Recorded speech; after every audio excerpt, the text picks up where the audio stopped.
There's always one type of person who thinks the world revolves around their navel. In my case, this person wore a dodgy haircut and a look of superiority that would make anyone roll their eyes. But that wasn't all. The woman also presided over the HOA next door, a group of bored retirees who thought they had the right to meddle in everyone's lives. My ranch was on property that had been in my family for generations. No gated community, no absurd rules about the height of the grass or the color of the front door. It was free land, and I made a point of keeping it that way. The problem is that not everyone understands this basic concept of private property. The woman started with hints disguised as casual conversations. One day, she showed up at my gate with a fake smile and a speech about a united community. Did you know that the neighborhood next door has a council that helps maintain order? She began, as if I had asked for any of her suggestions. I made it clear that no, my ranch was not within the HOA, that I could live just fine without a bunch of people deciding if my barn was rustic enough to match the area standard. But she didn't give up. The following week, I received a flyer in the mail. The Green Hills Community HOA invites you to participate in our guidelines for a better neighborhood. As if I had applied to take part in this nonsense. I tore up the paper and went on with my life. But of course, these types of people don't take no for an answer. The woman started claiming that my ranch was a natural extension of her community, that it made sense for their rules to apply there. But the best part came when she unleashed the following pearl. The land belongs to everyone. We must take care of it together. Ah, so now my ranch, bought and paid for, which had been in my family for years, belonged to everyone? It's funny that everyone was basically her and the council's puppets. It didn't take long for the aggressive attempts to turn into blatant meddling. First, a group of residents started walking around my plot as if it were a public park. The woman, of course, was the leader of the expedition. When I confronted her, she feigned surprise. "Oh, we thought it wouldn't be a problem. We're just enjoying the scenery," which, by the way, was my backyard. Then strange signs began to appear. One of them read, "Future Community Park, Preserving Nature for All." Oh, right, the park that nobody warned me would exist. The last straw was when they tried to schedule an HOA meeting to discuss the inclusion of the ranch in the community regulations. That's when I realized the woman wasn't kidding. She really thought she could just claim my land and bend me over with small talk. But if she thought I was going to let that happen, well, I was about to find out the hard way that I'd chosen the wrong person to try and fool. If there's one thing that gets me down, it's slackers. And this woman, with her obsession with the HOA, was the perfect example of someone who doesn't know how to listen to no. What started out as ridiculous hints soon turned into a blatant campaign to convince me, or rather force me, to join the exclusive club of those desperate for control. After that story about the future community park, I kept an eye out, and it wasn't long before my patience was tested again. One day, a truck pulled up at the entrance to the ranch. The kind of vehicle that normally brings in removals, full of boxes and furniture. Only this time, instead of a happy family disembarking, I saw a group of people in polo shirts and clipboards. Yes, the HOA had arrived.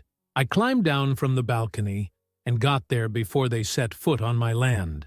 The leader of the gang? Of course it was her. With that smile of someone who thinks she's in charge, the woman came in with a honeyed voice. "Good morning. We're just evaluating the area for future community projects." "Future projects?" I asked, crossing my arms. "Yes, well," she flipped through the clipboard as if it were an official document. "Some people have mentioned that this space could be put to better use. Just imagine, nature trails, a picnic area." I held back a laugh. "Oh, so now they were planning a park on my land, and you didn't even bother to tell me?" "It's my land," I interrupted. "You and your committee can turn around." She frowned, as if it were an outrage that someone should refuse to go along with her ideas. "But the whole community could benefit. Besides, your ranch isn't registered under any association. Technically, there's nothing to stop you." The conversation didn't go much further than that because I made it clear that if anyone put a nail in my ranch without my permission, they would get to know the less patient side of my personality. I thought she would back down after that, but I underestimated her stubbornness. Over the next few days, the HOA began to move. First, I received a strange letter, supposedly an official notice from the community. The document said that I had violated environmental regulations and that I would be required to attend a hearing to discuss the situation. I laughed to myself. Environmental regulations? On land I'd been taking care of for years, where no one from the HOA had ever set foot until now? It was obvious that they were trying to find an excuse to force me to give in. But, like any good story with incompetent villains, they didn't stop there. The following week, they started putting up posters near the entrance to the ranch. Phrases like, "Preserve nature," "No to rampant destruction," and "Help us protect this green area," were plastered all over the posts. It was almost funny, because the only destruction there was the patience I still had to deal with this nonsense. But nothing prepared me for the woman's great masterstroke. One morning, I woke up to a strange noise, metallic sounds, something being installed, and when I went out to see what it was, I almost fell backwards. Right in front of my property, a huge gate was being put up. Not just any gate, but one of those full of ornaments, as if it were at the entrance to a posh millionaire's mansion. But the icing on the cake was the sign next to it. Closed condominium, private property, authorized residents only. The HOA literally decided that if I wasn't going to voluntarily submit to their rules, they were going to fence me in as if I were already part of the community. I don't know what was worse, the audacity or the complete cluelessness. I took out my phone and took some photos. I'd already given them too many chances. Did they want war? Fine. Except they forgot one detail. I knew exactly how to fight back. And this game was going to cost them a lot more than they thought. You know when someone goes over the top and forces you to take action? Until that moment, I still thought the situation could be resolved with a few shouts and well-placed threats. But the woman and her HOA were playing with fire, and I already had a gallon of gasoline in my hand. After the gate was installed, I made a point of documenting everything. Photos, videos. I even recorded a statement explaining the absurdity of the situation.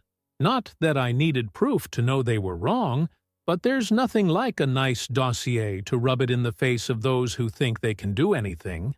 The first step was to call the city's registry office. The conversation was quick and efficient. "Yes, sir, your property is completely outside the jurisdiction of the HOA." What a shame, right? But I already knew that. The question was, how badly had they screwed up by installing that gate? A lot. The gate, besides being a ridiculous violation of my property, was on public land. That's right. The HOA, in its eagerness to surround me, forgot one small detail. The area where they installed the gate belonged to the city government, and any modification without authorization was illegal. And, of course, I wasn't going to be nice and just tell them. The next day, I went to the town hall, where an official was incredulous when he saw the photos. They installed this without permission? Yes. And blocked your entrance? That's right. Well, this is going to cost them dearly. That was all I needed to hear. I left with a smile on my face, and the certainty that the next few days would be memorable. 2 days later, a team from the town hall showed up in the area with clear orders for the HOA. The gate had to be removed immediately. And guess who was there to watch the spectacle? That's right. The woman showed up minutes later, disheveled and huffing with rage, demanding explanations. "This is absurd. Who authorized this? The town hall. You know, the real owners of this piece of land?" She glared at me as the officials began to dismantle the gate. "You can't just ignore the will of the community." "Oh, yes, I can. And by the way, you're going to have to pay for it." Her face paled. Not only did the HOA have to remove the gate, they were going to be fined handsomely for abusing public property. But that was only the beginning. If the woman thought that public humiliation was bad enough, She couldn't imagine what was coming next, because while the town hall was taking care of the gate, I was preparing my final card. I filed a lawsuit for trespassing, harassment, and moral damages. Yes, because all this nonsense had caused me harm. First, they blocked my access to the ranch. Then they tried to force a non-existent regulation on me. And above all, they made my life a living hell just because they decided that the land belonged to everyone. But now, guess what? The HOA owed me over $100,000. The action was clear and direct. The costs I had incurred as a result of their interference, the embarrassment of having my property invaded, and even emotional damage from the persecution. And from the look on the woman's face when she received the papers, I think she finally realized that she had been playing with the wrong person. But the best was yet to come. The day the HOA received the summons was one of the most satisfying moments of my life. I never thought I'd get so much pleasure out of watching someone turn pale from sheer despair. But there she was, holding the papers with wide eyes, as if she had just discovered that her little house of cards was about to collapse. And it was. After all the ridiculous attempts to take over my land, now the woman finally understood that the game had gotten out of hand. Not only was the HOA going to have to pay for the illegal gate and the fines, it was also in the middle of a lawsuit that could bankrupt the association completely. Her reaction? Total denial. "This is absurd," she shouted, almost tearing up the papers with rage. "This is going nowhere." I smiled. Ah, if she only knew. Over the next few weeks, the story spread like wildfire. The residents of the community, who had previously thought that the HOA was a respectable organization, began to see the truth. A group of clueless controllers who spent time and money trying to steal other people's land. And, as expected, when the money started disappearing, the loyalty of the HOA members also evaporated. Meetings that used to be packed with hacks were now tense. Residents began asking uncomfortable questions. Who approved this spending? Why are we being sued for something that has nothing to do with most of us? Where is this money going to come from? And the best question of all, who is going to pay this bill? The woman tried to blame everyone. She blamed the lawyers. She blamed the city council. She blamed the community's lack of vision. But at the end of the day, everyone knew who was to blame. She herself.